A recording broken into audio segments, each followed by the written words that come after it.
Alright, so the second way to start the water here is that if you have the generator running, and there's a video on how to set the generator, so I won't talk about that. We just assume that it's running.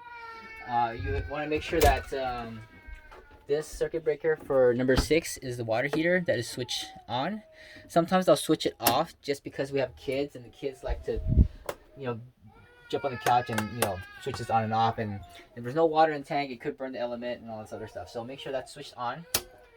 And then once you switch this to on, that should light up and give about 15 minutes for it to start. Now, it has two functions, so if one goes out, and that could happen too, if the element's burnt out, then there's no hot water, then go ahead and use the primary, which is the gas propane. But that should work a lot more consistent than this guy. So that's how you use it. And once they're done, make sure you shut it off. And I would probably just as a precaution, just turn it off over here also. Just so if you have kids running around, they don't just start it up.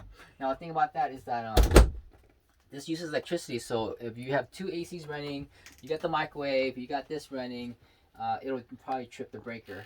Okay, and if it does, it might trip here, it might trip at the generator. There's videos for that to reset it.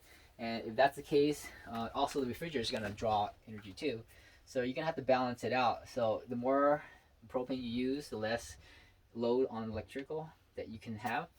And especially if you have two ACs running, then you probably shouldn't be using that, and this is using AC also. So you might want to switch this to another thing is this will be using auto, which is using AC power from the generator. And if you want to loosen that up, then put it to gas, and I'll use gas propane, just like the gas heater. We'll use gas instead of electrical. All right.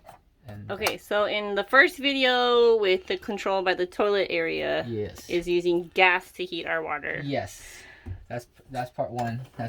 We had reviewed that over here.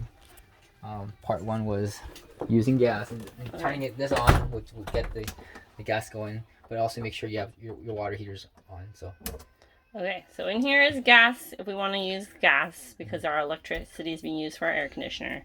If we're not using our air conditioner, we can use the other pump by the kitchen sink to use generator gas of electricity. Yeah, and I say that make sure that the water pump is on, so there's definitely water pressure. Check it. Yeah, check the water at the sink to make sure it's on before you turn the water heater. Because if there's not enough water in there, or it burns it up, or whatever, it could burn the element. So make sure that the kids don't mess with that too. All right. All right. Thanks.